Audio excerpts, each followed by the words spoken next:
My name is Bryell. I've been coming to the dentist for 3 years.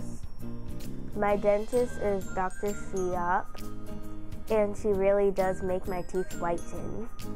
I'm the only one in my family who does not have cavities.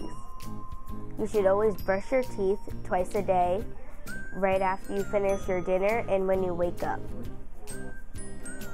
Also, you should always like coming to the dentist. I know I do.